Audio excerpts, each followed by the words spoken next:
तर काल आपलं अभ्यंतर अवरोध पद्धतीवर काय बोलणं सुरू होतं आणि अभ्यंतर अवरोधाच्या परिभाषा किंवा व्याख्या पण आपण पाहिल्या होत्या. तर त्यानंतर थोडंसं पुढे जाऊया आपण. काल मला वाटते आर.जे. विल्यम्सच्या व्याख्येपर्यंत आपण आलो होतो. तर म्हणजे आर.जे. विल्यम्सची बाकी होती व्याख्या, ती व्याख्या आपण पाहूया या ठिकाणी. माझा आवाज येतोय ना बरोबर? हॅलो. आणि नाही येत आहे, अटकत आहे तर नेटवर्क प्रॉब्लेम आहे. पण ती स्क्रीन दिसायली का बरोबर? स्क्रीन दिसते ना? ही डेफिनेशन दिसायली का? मी राईट केलं? हा, ते दिसायले का? काय नाव आहे ते राईट केलेलं नाव काय? हॅलो, काहीच दिसत नाही.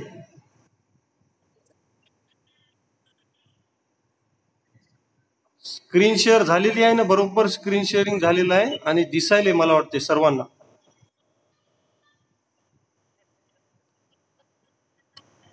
ओके. आर.जी. विल्यम्स बाकीच्या डेफिनेशन्स आपण पाहिल्या होत्या काही.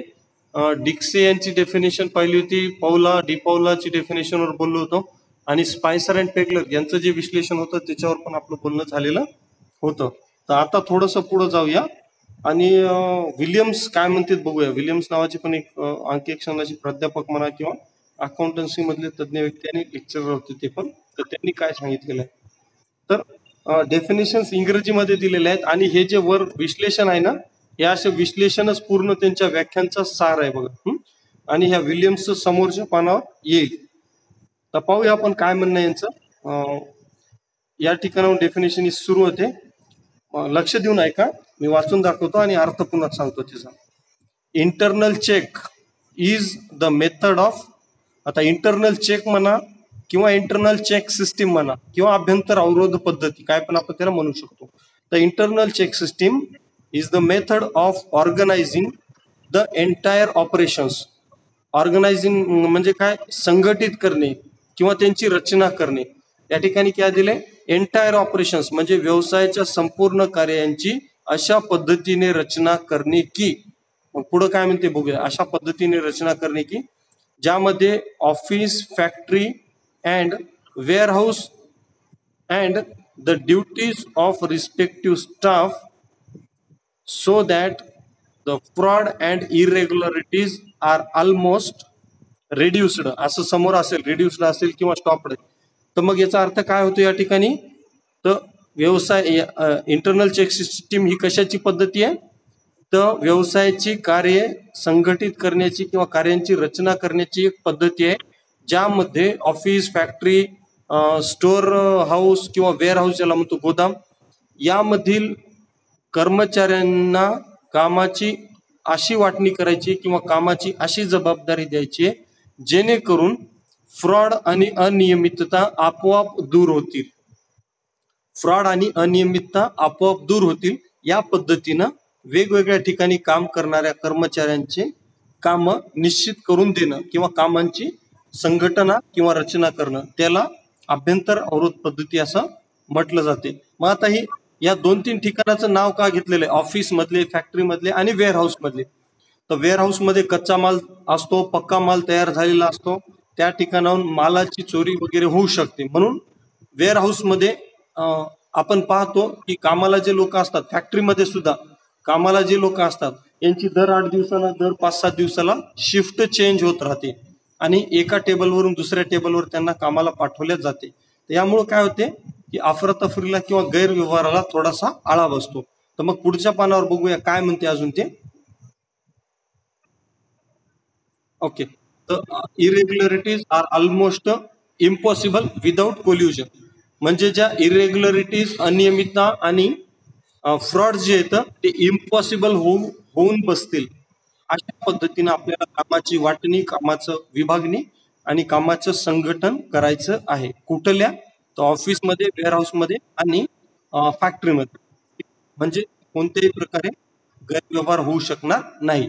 तर पुढे ते सांगितले, मी जे सांगितलं कामाची वाटणी किंवा कामाची विभागणी, तर या ठिकाणी सांगितले बघा की it involves sub division of duties. Okay, sub division of duties by means of which no one person. आता मग काय या प्रक्रियेमध्ये काय होते, सब डिव्हिजन ऑफ ड्युटीज म्हणजे जी कार्य वाटप केलेली आपण त्यांची उपविभागणी केली जाते. कशाकरिता? बाय विच, इथे दिले बघ, by which of no one person is entirely responsible. म्हणजे कोणताही एक व्यक्ती रिस्पॉन्सिबल नसेल. कशासाठी? तर एका ट्रान्झॅक्शनसाठी. बट ऍट सम स्टेज म्हणजे कोणत्याही एका कर्मचाऱ्याला एका व्यवहाराची पूर्ण जबाबदारी देण्यात येणार नाही किंवा दिली जाणार नाही. अशा पद्धतीनं कामाचं वाटप विभागणी यामध्ये केली जाते. आणि त्यानंतर पुन्हा दिले in its performance each person work there on comes to notice. हा पुन्हा पहा, मग या व्यक्तीचा वेगवेगळ्या स्टेजेसमध्ये performance of each person's work there on comes to the notice of at least one another person. किमान एका कर्मचाऱ्याचं म्हणजे एका कर्मचाऱ्याचं काम किमान दुसऱ्या एका कर्मचाऱ्याच्या हाताखालून तरी गेलं पाहिजे. या पद्धतीनं कामाची वाटणी किंवा विभागणी केली पाहिजे. काल मी तुम्हाला एक एक्झाम्पल सांगितलं होतं परचेसचं. तर मालाची खरेदी करण्याची जबाबदारी एका व्यक्तीवर दिलेली असेल तर त्या मालाच्या खरेदीची नोंद करण्याची जबाबदारी दुसऱ्याकडे दिलेली असेल. ठीक आहे. भांडारगृहामध्ये तो माल आल्यानंतर त्याची तपासणी करण्याची जबाबदारी तिसऱ्या व्यक्तीकडे दिलेली असेल. म्हणजे जो एक ट्रान्झॅक्शन आहे मालाची खरेदी, तो ट्रान्झॅक्शन किती लोकांमध्ये विभागला चाललाय? मी सांगतोय तसं 3 लोकांमध्ये विभागल्या जात आहे. ठीक आहे ना. तर मग यामुळं काय होते, आपोआप इम्पॉसिबल विदाउट कोल्युजन म्हणजे काय, संगनमत केल्याशिवाय घोटाळा, चुका आणि लबाड्या होणार नाहीत. ठीक आहे. तर याला आर.जी. विल्यम्स यांनी अभ्यंतर अवरोध पद्धती म्हटलेलं आहे. तर पुन्हा एक वेळेस मी याचा अर्थ मराठीमध्ये सांगून देतो सिंपल भाषेत. तर त्यांच्या मतानुसार, आर.जी. विल्यम्स यांच्या मतानुसार अभ्यंतर अवरोध पद्धती ही व्यवसायाच्या किंवा कंपनीच्या विविध कार्यांची अशी रचना आहे की ज्यामध्ये फॅक्टरी, ऑफिस आणि गोदाम या ठिकाणी काम करणाऱ्या कर्मचाऱ्यांच्या कामाची अशी विभागणी करण्यात येते की ज्यामुळे त्यांना घोटाळे किंवा चुका किंवा अनियमितता करण्यास वाव मिळत नाही. ठीक आहे. तर मग ही झाली अभ्यंतर अवरोधाची व्याख्या म्हणा. आणि याला जोडून पुन्हा येते इथून इट इन्व्हॉल्व्स पासून. तर काय होते मग अभ्यंतर अवरोध पद्धतीमध्ये कशाचा समावेश होतो? तर कामाच्या उपविभागणीचा. कशाकरिता? तर कोणत्याही एका व्यक्तीला संपूर्ण एक ट्रान्झॅक्शन नोंदविण्याची जबाबदारी मिळू नये किंवा त्याच्यावरती जबाबदारी सोपवली जाऊ नये आणि त्यानं केलेलं काम किमान इतर एका व्यक्तीमार्फत पूर्ण केलं पाहिजे किंवा दुसऱ्या व्यक्तीच्या हाताखालून ते काम गेलं पाहिजे. तर या सगळ्या सिस्टीमला अभ्यंतर अवरोध असं म्हटलं जाते. Internal check system. अभ्यंतर अवरोधाचा शब्दशः अर्थ मराठीमध्ये काय होतो? अभ्यंतर म्हटलं तर आपल्या आपल्या घरातलं समजा. ठीक आहे. आपल्या आपल्या एरियातलं, आपसातील. आणि अवरोध म्हणजे काय? अडथळा निर्माण करणे. म्हणजे एखादा कर्मचारी घोटाळा करत असेल तर त्याला कंपनीमधल्याच किंवा त्याच व्यवसायाच्या आतल्या दुसऱ्या कर्मचाऱ्याच्या कामानं अवरोध म्हणजे अडथळा आणला जातो आणि त्या चुका रोखल्या जातात. असा अभ्यंतर अवरोधाचा अर्थ होतो. ठीक आहे. मग पुन्हा अजून या ठिकाणी काही बाबी दिलेल्या आहेत. विविध परिभाषांचे सूक्ष्म निरीक्षण केल्यावर, या ठिकाणी बघा, विविध परिभाषांचे सूक्ष्म निरीक्षण केल्यावर अभ्यंतर अवरोधासंबंधी काही निश्चित स्वरूपाचे निष्कर्ष काढता येतात. आपण ज्या डेफिनेशन कालपासून पाहतोय किंवा चर्चा करतोय त्याच्यावरून नेमकं आपल्या काय लक्षात येते. ठीक आहे. तर पाहूया आपण. मग पहिला मुद्दा काय सांगते? अभ्यंतर अवरोध म्हणजे इंटरनल चेक सिस्टीम ही निर्माणी म्हणजे कारखाना, भांडागार म्हणजे आपलं गोदाम आणि कार्यालय यामधील दैनंदिन कार्यांवर नियंत्रण ठेवण्याची एक योजना आहे. ऑफिसमध्ये, कंपनीत, फॅक्टरीत काम करणारे जे कर्मचारी आहेत त्यांच्या कामावर नियंत्रण ठेवण्यासाठी तयार करण्यात आलेली एक योजना आहे, ज्यामध्ये एक कर्मचारी दुसऱ्या कर्मचाऱ्याच्या कामावर लक्ष ठेवतो. त्यानंतर दुसरा पॉइंट या ठिकाणी दिलेला आहे, या योजनेनुसार प्रत्येक कर्मचाऱ्याचे कर्तव्य आणि उत्तरदायित्व निश्चित होते. म्हणजे कर्तव्य आणि उत्तरदायित्व निश्चित होते म्हणजे काय?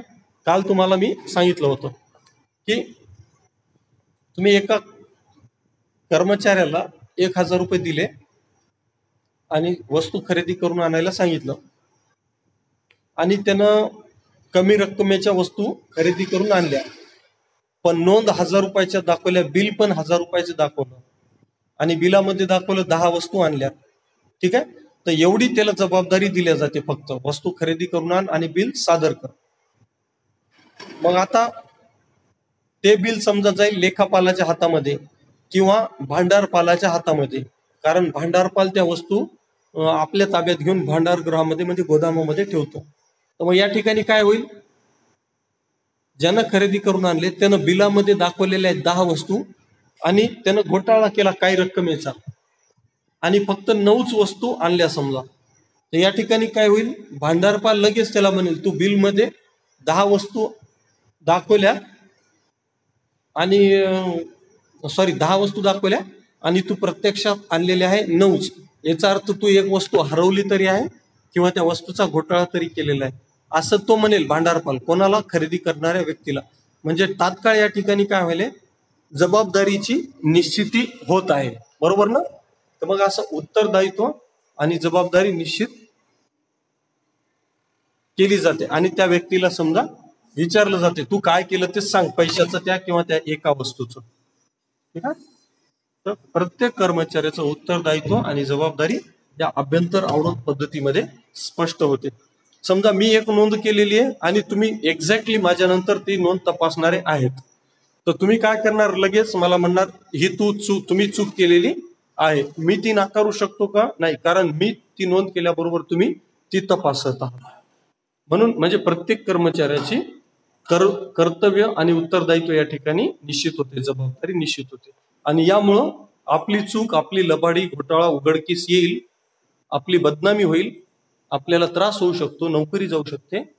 असं होऊ नये म्हणून कोणीही चुका करत नाही किंवा घोटाळे करण्याची शक्यता राहू देत नाही. तिसरा मुद्दा या ठिकाणी आहे, पुन्हा उद्देश आहेत, वैशिष्ट्य आहेत. कोणत्याही कर्मचाऱ्याला कोणत्याही व्यवहाराची सुरुवातीपासून, प्रारंभापासून शेवटपर्यंत नोंद करण्याची संधी मिळणार नाही, अशी व्यवस्था या योजनेनुसार करण्यात येते. हे त्या व्याख्यानामध्ये आपल्याला पाहिलं की एक लिमिटेड काम दिलं जाते कोणत्याही व्यवहाराचं प्रत्येक कर्मचाऱ्याला. त्यानंतर चौथा मुद्दा आहे, प्रत्येक कर्मचाऱ्याच्या कामाची तपासणी दुसऱ्या कर्मचाऱ्याने केलेल्या कामामुळे आपोआपच होईल अशी सोय केलेली असते. म्हणजे एकाच काम दुसऱ्यानं तपासलं जाते. ठीक आहे, नंतर पुन्हा 5वा आहे, विभ्रम म्हणजे चुका आणि लबाडी करण्यास संधी मिळणार नाही अशी व्यवस्था केलेली असते. कारण अगोदरही आपलं बोलण्यामध्ये आलं की जोपर्यंत 3-4 लोक एकत्र येऊन घोटाळा करण्याचं ठरवत नाहीत, ज्याला आपण संगनमत म्हणतो, तोपर्यंत चुकाही होणं शक्य नाही आणि घोटाळा करणं देखील शक्य नाही, जर अभ्यंतर अवरोध पद्धती लागू असेल तर. हे समजा एक 5-6 पॉइंट्स आपल्या लक्षात येतात. यावरून अजून एक डेफिनेशन खाली दिलेली आहे, ते असे खूप लांब सगळे डेफिनेशन नाही म्हणता येणार, याला जस्ट विश्लेषण आहे त्या अभ्यंतर अवरोधाच्या संकल्पनेचं. तर विभ्रम म्हणजे चुका आणि लबाडी होऊ नये व झालीच तर ती ताबडतोब उघडकीस यावी म्हणून ज्या योजनेनुसार व्यवसायाचे कार्यालय निर्माणी, यातील हे RG विल्यम्सची जी व्याख्या आहे ना, तिचं इंग्रजी मधलं भाषांतर आहे बघा. ठीक आहे, RG विल्यम्सची जी वर व्याख्या होती त्याचं इंग्रजी मधलं मराठीत भाषांतर आहे. संधी आरंभापासून अंतापर्यंत नोंदविण्याची संधी मिळू नये ट्रान्झॅक्शन त्याच्या कामाची तपासणी दुसऱ्या कर्मचाऱ्याच्या कामामुळे आपोआप व्हावी त्या योजनेला अभ्यंतर अवरोध असं म्हटलं जाते. ठीक आहे. मग हे अभ्यंतर अवरोध आहे. एवढ्यापैकी तुम्हाला जे काही लिहिता आलं परीक्षेमध्ये ते तुम्ही लिहू शकता. मग नंतर अभ्यंतर अवरोधाचे उद्देश दिलेले. आता जी वैशिष्ट्ये आपण पाहिली ना डेफिनेशनची तीच जवळपास उद्देश आहेत बघा. जसं लबाडी, चोरी, चुका उघडकीस आणणे, तर तोच त्या अभ्यंतर अवरोधाचा उद्देश आहे. तरी देखील आपण as a part of syllabus आपण त्याच्यावर चर्चा करूया. मग मला वाटते आपल्या लक्षात तर आली असेल, अभ्यंतर अवरोधाची संकल्पना तर लक्षात आलेली असेलच.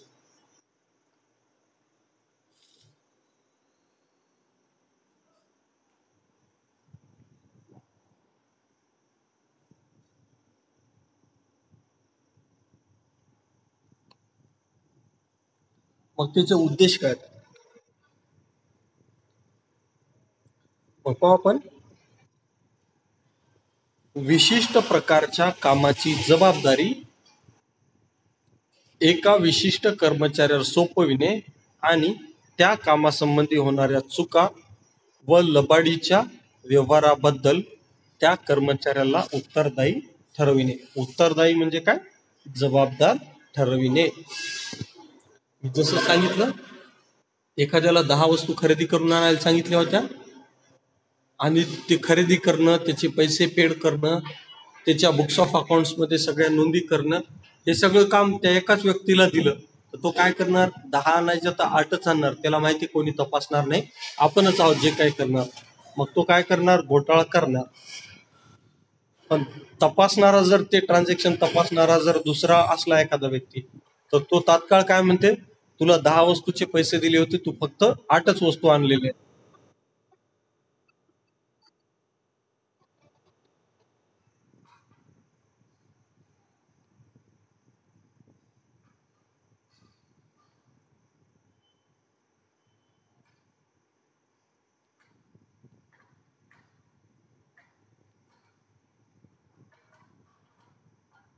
खूप वेळचे काही लोक वेटिंग मध्ये होते रे.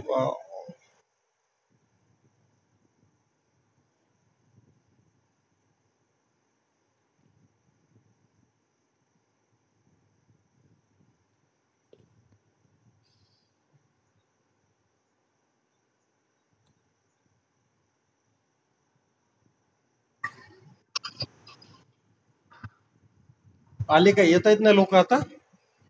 बरेचसे वेटिंग मध्ये गेले होते.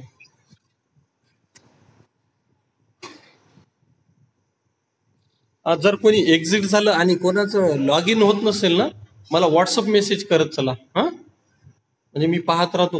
पाहणं होत नाही म्हणा तेवढं, पण हा, असं कोणाच तरी मेसेज आले होते 10-1 मिनिटापूर्वी, सर कनेक्ट होत नाही. तर माझं लक्ष नव्हतं ते ऍडमिट करून घेण्यामध्ये तुम्हाला, त्याच्यामुळे मे बी तुम्हाला दिसत नसेल. ओके, तर ठीक आहे, चलो आपला मुद्द्यावर. व्हॉट्सअप मध्ये मेसेज करत जा. मग आवाज येतो का? हॅलो, आवाज येतोय का म्हटलं मी? ओके.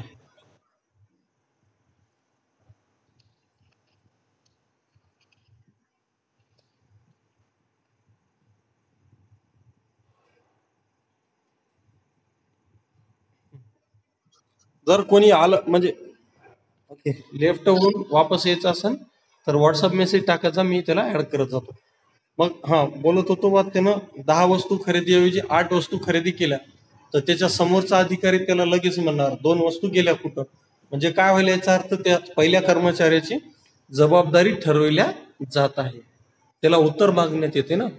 मग तो कोणताही कर्मचारी असं लक्षात ठेवते व आपण खरेदी केली किंवा आपण एखादा ट्रान्झॅक्शन केला तर आपल्याला लगेच त्याचं उत्तर द्यावं लागू शकते. म्हणून चुकाही करत नाही आणि घोटाळे पण करत नाही, उत्तरदायी ठरवल्यामुळे.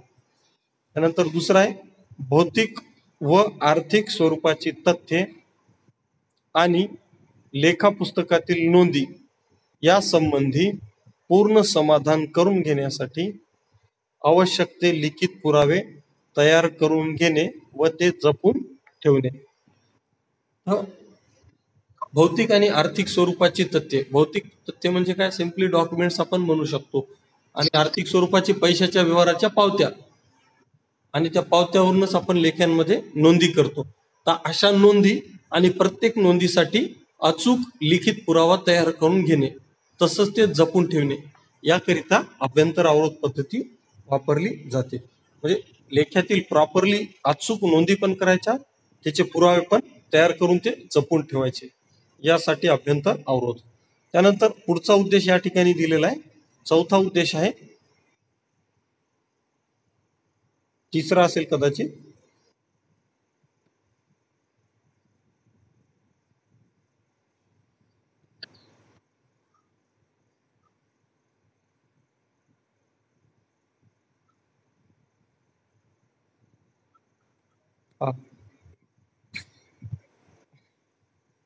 चौथा आहे. तिसरा मला काही दिसत नाही नेमकं काय आहे ते.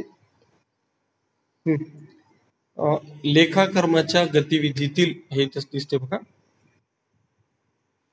लेखाकर्माच्या गतिविधीतील अडथळ्यांना दूर करून लेखा पुस्तकातील नोंदींचे काम सुरळीत व नियमितपणे राहील अशी व्यवस्था करणे. लेखाकर्माच्या गतिविधीतील अडथळे म्हणजे तुमचं लेखाकर्माचं काम कोणत्याही पद्धतीनं थांबू शकते. जसं बिल आणायचं एखादा कर्मचारी विसरला, मग तो काय म्हणेल, आता मी नोंद तर मीच करणार आहे आणि तपासणार आहे मीच आहे, तर मग बिल वापस आणायची काय आवश्यकता नाही. परंतु ते बिल लेखापरीक्षणात मागितलं जाते. मग लेखापरीक्षण वर्षभरानं होईल, तर त्यापूर्वीच आपण अभ्यंतर अवरोध वापरत असू तर तात्काळ तो पुरावा मागितला जातो, आणि यामुळं लेखाकर्माचे जे ऍक्टिव्हिटीज आहेत त्याच्यातले संभाव्य अडथळे जे आहेत ते दूर केले जातात. आणि त्यानंतर आहे विभ्रम. विभ्रम म्हणजे चुका आणि लबाडीचे व्यवहार घडण्याची शक्यता कमीत कमी राहील अशी व्यवस्था निर्माण करणे. हे सगळ्यात महत्वाचा उद्देश आहे या अभ्यंतर अवरोध पद्धतीचा. लेख्यांमध्ये चुका होऊ नये आणि झाल्यास तर त्या तात्काळ उघडकीस याव्यात, या उद्देशानं अभ्यंतर अवरोधाची सिस्टीम अप्लाय करण्यात येते कोणत्याही बिझनेसमध्ये. मग आता लाभ या ठिकाणी दिलेले आहेत. अभ्यंतर अवरोध पद्धतीचे लाभ. लाभ काय होतात? जे वर सांगितले उद्देशासंबंधी बोललो तेच लाभ या ठिकाणी होत असतात.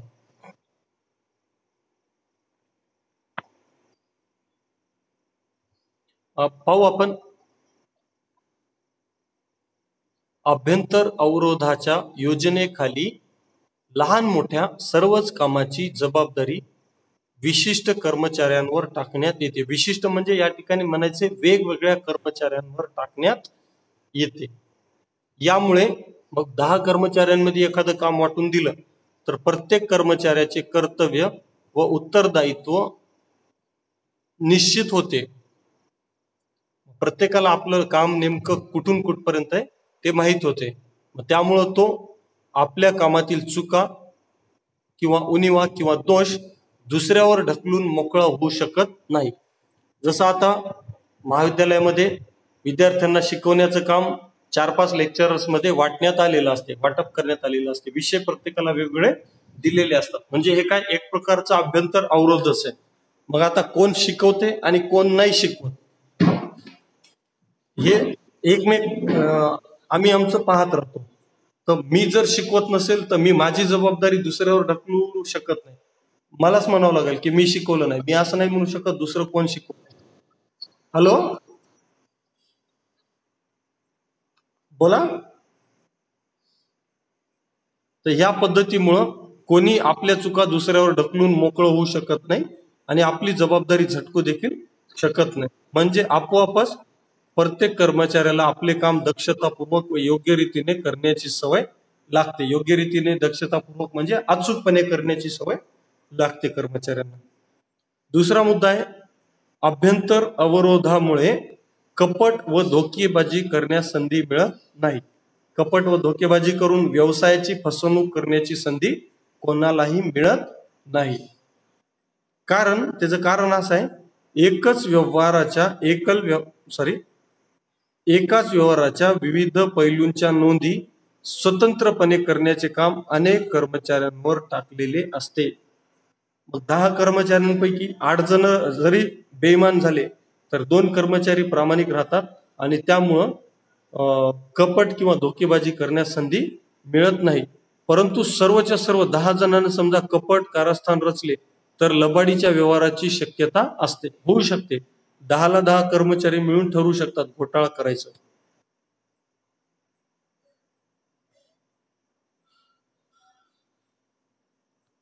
कोणीतरी आला वाटतं.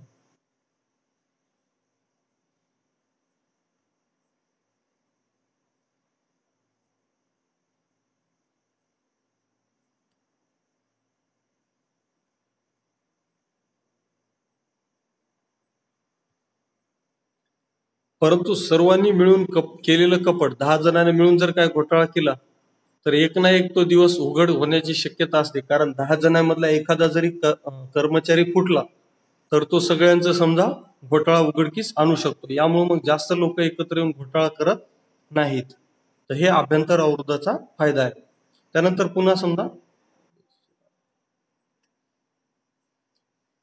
तिसरा मुद्दा आहे, प्रत्येक कर्मचाऱ्याचे काम दुसऱ्या कर्मचाऱ्याच्या कामाला पूरक व त्यावर अवलंबून असते. म्हणजे मी केलेलं काम माझ्या वरिष्ठांना पूरक असेल आणि माझं काम त्यांच्यावर किंवा त्यांचं काम माझ्या कामावर डिपेंड असेल. मग यामुळं काय होते, त्यामुळे व्यवहारांचा जमा खर्च नोंदविताना वही खात्यात कळत नकळत होणाऱ्या चुका ताबडतोब उघडकीस येतात. म्हणजे मी 2-4 नोंदी केल्या की तात्काळ समोरच्या व्यक्तीच्या हातात ते बुक्स जातात पुढच्या नोंदी करण्यासाठी किंवा तपासण्यासाठी. यामुळे लगेचच्या लगेच काय होते की ते जे चुका आहेत त्या उघडकीला येतात, नकळत होणाऱ्या सुद्धा, मुद्दामून जरी नाही केलं तर. ठीक आहे. आणि त्यानंतर काय, त्यापासून होणाऱ्या संभाव्य नुकसानापासून तात्काळ बचाव करता येतो. लगेचच्या लगेच त्याच दिवशी किंवा दुसऱ्या दिवशी जर चुका उघडकीला आल्या तर आपलं जास्त नुकसान होणार नाही. नंतर पुन्हा नेक्स्ट पॉइंट आहे या ठिकाणी, अभ्यंतर अवरोधाच्या अवलंबनामुळे म्हणजे वापरामुळे लेखा पद्धतीत व लेखा कर्माच्या कामात शिस्त आणि नियमितपणा येतो म्हणू आपण इथपर्यंतच. लेखा कर्माच्या व लेखा पद्धतीत शिस्त आणि नियमितपणा येतो. कारण काय की एका कर्मचाऱ्याचं नोंदी करण्याचं काम दुसऱ्या कर्मचाऱ्यासाठी पूरक आहे. म्हणजे प्रत्येकाला आपलं काम टाइमली करावंच लागते, वेळच्या वेळेला नोंदी कराव्याच लागतात, तर पुढच्या 5-6 कर्मचाऱ्यांचं 7-8 कर्मचाऱ्यांचं काम वेळेवर होऊ शकते. म्हणजे त्या ठिकाणी शिस्त लागते. मग यामुळे काय होते, लेखा पुस्तकातील नोंदी शक्य तितक्या लवकर बिनचूक आणि अद्ययावत ठेवण्याचा प्रयत्न केला जातो. शिस्त लागल्यामुळे वेळेवर तयार होतात, बिनचूक तयार होतात आणि अपडेट राहतात पाहिजे तेव्हा. प्रत्येक वेळेस प्रत्येक ट्रान्झॅक्शन झाल्यानंतर तात्काळ अपडेट होतात. ठीक आहे. यामुळे अंतिम लेखे तयार करण्यास विलंब लागत नाही.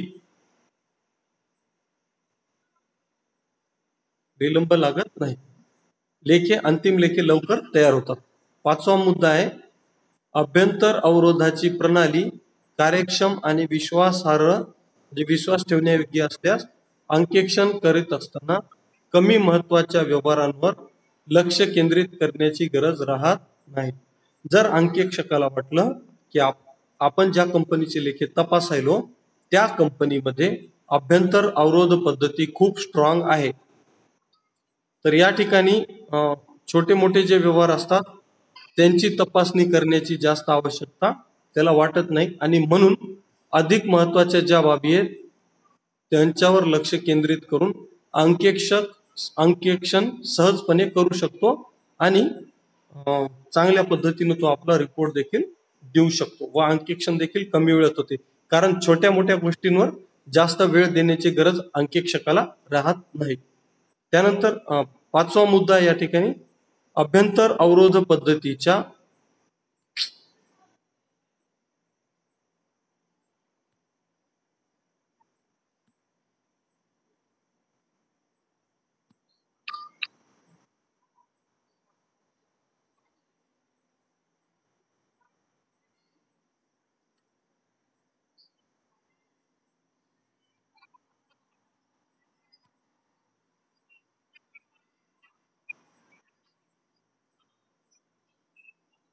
त्यानंतरचा 6वा मुद्दा आपल्या समोर आहे, अभ्यंतर अवरोधाच्या पद्धतीमुळे कार्यालय, निर्माणी म्हणजे कारखाना आणि भांडारातील दैनिक कामे सुव्यवस्थित चालतात. सुव्यवस्थित चालण्याचं कारण असं आहे की लगेच तपासणारा तिथं हजर असतो, म्हणून सुव्यवस्थित चालतात. त्यावर आवश्यक ते नियंत्रण आहे. याबद्दल व्यापाऱ्याचे समाधान झाल्यास व्यवसायाच्या उन्नतीसाठी आवश्यक असलेल्या इतर महत्त्वपूर्ण गोष्टींकडे लक्ष देण्यास त्याला वेळ मिळतो.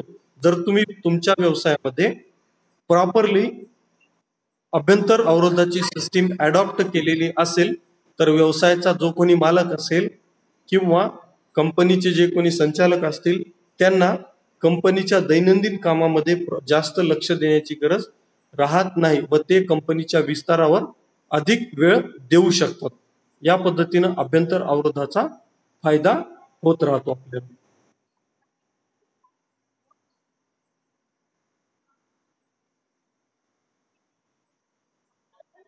तर हे असे काही लाभ आहेत, 5-6 लाभ तुम्हाला मी सांगितले, उद्देश पण सांगितले.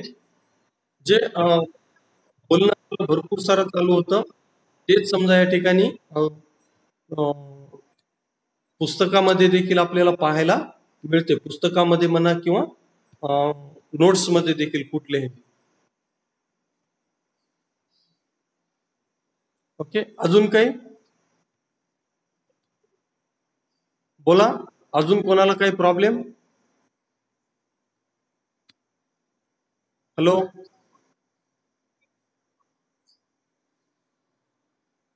हॅलो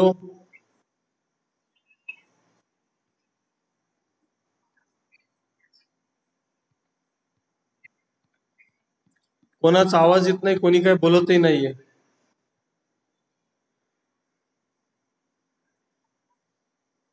कोणाला काही प्रश्न विचारायचे का?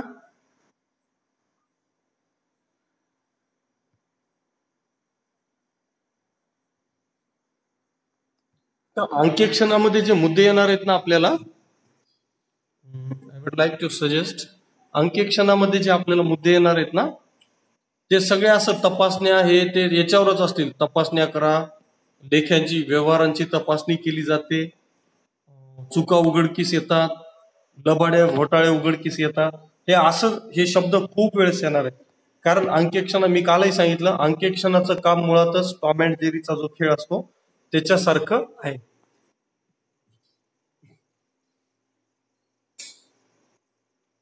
टॉम अँड जेरीचा जो खेळ आहे तो म्हणजे अंकेक्षण आहे. ठीक आहे. तर अजून काही लाभ, लिमिटेशन जे काय असतील ते आपण उद्याच्या लेक्चर मध्ये पाहूया. समजा बोला, कोण आहे 3 डॉट्स, कोण आहे, काय म्हणणं आहे, हात वर केलेला आहे.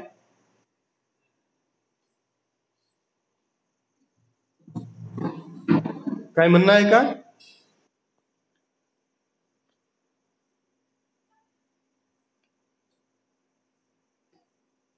बोला, काय तुमच्याकडून काय आलं शब्द काही तर बरं होते.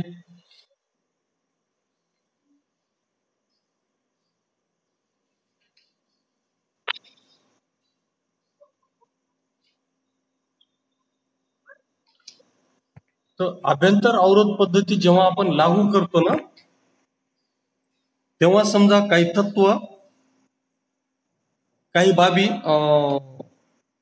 आपल्याला अगोदर आत्मसात करून घ्याव्या लागतात किंवा काही तत्वांचं पालन समजा व्यावसायिकाला म्हणा किंवा त्या कंपनीच्या संचालकांना पालन करावं लागते. मग काय काय नेमकं काळजी घेतली पाहिजे असं आपण म्हणू. समजा काय काय काळजी घेतली पाहिजे अभ्यंतर अवरोध लागू करताना, तर त्याच्याबाबत आपण थोडस 1-2 मिनिटं चर्चा करू. आपला समाप्तच होते समजा वेळ. हा, तर काय काळजी घ्यायला पाहिजे एका मिनिटात दाखवतो.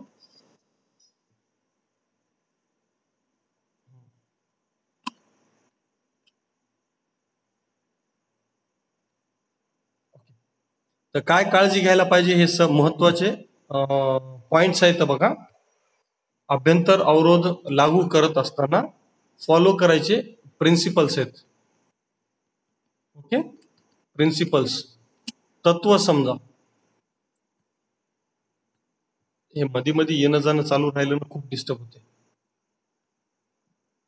ओके, तर पहा मग पहिलं तत्व काय किंवा पहिली काळजी काय घ्यायची आहे, तर महत्वाच्या कामाचे सर्व अधिकार कोणत्याही एका व्यक्तीकडे देऊ नये, पहिली काळजी आपल्याला घ्यायची आहे. ठीक आहे, अभ्यंतर अवरोध लागू करताना. त्यानंतर दुसरी काळजी काय, प्रत्येक कर्मचाऱ्याचे कर्तव्य स्पष्टपणे निश्चित करून दिलेले असावे. तुला काय काम करायचे हे त्याला ठरवून दिलं पाहिजे. या कामाच्या अलीकडे जमणार नाही आणि पलीकडे जमणार नाही, जास्त पण नाही कमी पण नाही, असं त्याला निश्चित करून दिलं पाहिजे. त्यानंतर तिसरा मुद्दा या ठिकाणी सांगितलेला आहे, महत्वाच्या कामावर असलेल्या व्यक्तींची कालांतराने दुसऱ्या कामावर बदली करण्यात यावी. म्हणजे मी जे थोड्या वेळापूर्वी तुम्हाला सांगितलं की टेबल जसं 8 दिवसाला शिफ्ट बदलली जाते, टेबल बदलले जातात कर्मचाऱ्यांच्या कामाचे, तर ती काळजी घेतली पाहिजे. जेणेकरून काय, एखाद्या कर्मचाऱ्याला एकाच ठिकाणी काम करून करून घोटाळा कुठं करायचा ते माहीत होऊन जाते. त्यामुळं प्रत्येक वेळेस दर महिन्याला, दर 15 दिवसाला बदल्या एका ठिकाणाहून दुसऱ्या कामावर पाठवण्यात यावं कर्मचाऱ्यांना. त्यानंतर चौथा जो मुद्दा आहे तो रोख रक्कमांच्या प्राप्तीची व शोधनाची, इन्कम, उत्पन्न व खर्चाची व्यवस्था पूर्णपणे नियंत्रित असली पाहिजे. म्हणजे त्याच्यावर पूर्ण कंट्रोल असलं पाहिजे. काय कंट्रोल असलं पाहिजे, तर ते आपण या ठिकाणी पाहू शकतो.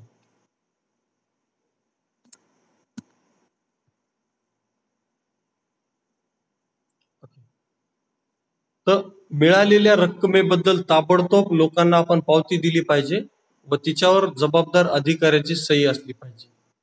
म्हणजे तुम्ही जर रोखपाल आहात आणि तुम्हाला कोणाकडनं पैसे प्राप्त झाले तर तात्काळ त्याच्यावर कोण्या जबाबदार अधिकाऱ्याची आपण सही घेतली पाहिजे. त्यानंतर पाचवा मुद्दा आहे, मालाची खरेदी विक्री व परतीचे व्यवहार काळजीपूर्वक नोंदवण्याची व्यवस्था असली पाहिजे. कारण काय होते, माल परत पाठवला म्हणून दाखवलं जाते आणि परस्पर माल तो विकून पैसे कोणी दुसराच कर्मचारी घेऊन मोकळा होतो. तर याची काळजीपूर्वक नोंद झाली पाहिजे. समोरच्या पार्टीला डेबिट नोट बरोबर वेळेवर पोहोचवलं पाहिजे. त्यांच्याकडून आपल्याला क्रेडिट नोट मिळाली किंवा नाही मिळाली याची देखील बारकाईनं चौकशी तपासणी झाली पाहिजे. अविक्रीत मालाच्या मूल्यांकनाचे कार्य जबाबदार अधिकाऱ्याच्या देखरेखीखाली झाले पाहिजे. म्हणजे अविक्रीत म्हणजे काय, क्लोजिंग स्टॉक समजा, सिम्पली क्लोजिंग स्टॉक ची काउंटिंग, मोजणी आणि त्याचं मूल्य ठरवणं हे व्यवसायाच्या वरिष्ठ पातळीवर अधिकाऱ्यांमार्फत केलं पाहिजे. त्यानंतर 6वा मुद्दा आहे, व्यवसायाच्या विभिन्न विभागांमध्ये सामंजस्य असलं पाहिजे. म्हणजे व्यवसायामध्ये, कंपनीमध्ये प्रोडक्शन डिपार्टमेंट वेगळं असते, मार्केटिंग डिपार्टमेंट वेगळं असते, पर्चेसिंग डिपार्टमेंट वेगळं, अकाउंट्स वेगळं, ह्युमन रिसोर्स डिपार्टमेंट वेगळं, असे वेगवेगळे विभाग असतात. त्या प्रत्येक विभागामध्ये योग्य प्रकारचं कोऑर्डिनेशन, समन्वय, सुसंवाद असला पाहिजे. नाही तर काय होईल, त्यांच्यात भांडणं जर राहिले तर ते एकमेकांच्या चोऱ्या उघडकीस आणण्याचा प्रयत्न करतील, नसल्या तरी दुसऱ्यांना चोरी केला असं दाखवण्याचा प्रयत्न करतील, जर एकमेकांचं बनत नसेल तर, चांगलं पटत नसेल तर. म्हणून सगळ्यांमध्ये गोडीचे चांगले संबंध असले पाहिजे. त्यानंतर 7वा मुद्दा आहे, प्रत्येक कर्मचाऱ्याचे काम इतर कर्मचाऱ्यांच्या कामावर अवलंबून असले पाहिजे व त्याच्या कामास पूरक असलं पाहिजे. म्हणजे सबका साथ सबका विकास या पद्धतीचं कामकाज कंपनीमध्ये चाललं पाहिजे. मी तुला मदत करतो, तू मला मदत कर, या पद्धतीने. 8वा मुद्दा आहे, कोणत्याही कर्मचाऱ्याला कोणत्याही व्यवहाराचा फक्त एकच पैलू नोंदविण्याची संधी मिळाली नाही पाहिजे. इथं कोणताही एकच पैलू नोंदविण्याची संधी मिळावी, त्याला संपूर्ण व्यवहार नोंदविण्याची संधी मिळू देऊ नये. सर्व व्यवहार कोणाला एकट्याला नोंदवू देऊ नये, थोडं थोडं नोंदवा, अर्धा अर्धा पार्ट. ओके. त्यानंतर अभ्यंतर अवरोध प्रणालीचे सामायिक परीक्षण म्हणजे एक थोड्या कालांतरानं अभ्यंतर अवरोध पद्धतीचं देखील परीक्षण केलं पाहिजे. सगळे लोक बरोबर काम करायलेत किंवा नाही करायलेत का संगनमत करायलेत, या बाबीची तपासणी व्यवसायाच्या संचालकांनी केली पाहिजे. त्याला सामायिक परीक्षण म्हणून. तिची कार्यक्षमता पडताळून पाहिली पाहिजे आणि अभ्यंतर अवरोध पद्धतीत काही दोष असल्यास किंवा शिरल्यास ते ताबडतोब दूर करावे. जर लोक संगनमत करायले तर त्यांचा ग्रुप आपण फोडला पाहिजे समजा. आणि लास्टचा मुद्दा आहे लक्षात ठेवायचा, रोख धनादेश प्रतिभूती इत्यादी व्यवहार नोंदविणाऱ्या कर्मचाऱ्यांना वर्षातून केव्हा तरी दीर्घ मुदतीची सुट्टीवर पाठवण्याची व्यवस्था असावी. म्हणजे रोखीचे व्यवहार जो कर्मचारी करतोय त्याला काही दिवस घरी बसवायचं किंवा दीर्घ सुट्टीवर पाठवायचं आणि त्याच्या ॲब्सेंटीमध्ये त्यानं केलेले व्यवहार तपासून पाहायचे. या पद्धतीची काळजी अभ्यंतर अवरोध पद्धती लागू करताना आपल्याला घ्यावी लागते. तर हे जे 10 पॉइंट आहे सगळे, हे जर आपण अभ्यंतर अवरोध पद्धतीमध्ये प्रॉपरली ॲडॉप्ट केले तर अभ्यंतर अवरोध पद्धतीचे चांगली फळं आपल्याला मिळू शकतात आणि व्यवसायाचे लेखे अचूकपणे तयार होतात. फक्त लेखेच नाही तर प्रत्येक व्यवहार हा प्रामाणिकपणे, अचूकपणे, कोणताही घोटाळा न करता, लबाडी न करता पार पाडला जातो. अशा पद्धतीचे ह्या अभ्यंतर अवरोध पद्धतीचे फायदे आहेत. So that's all for now. Thank you.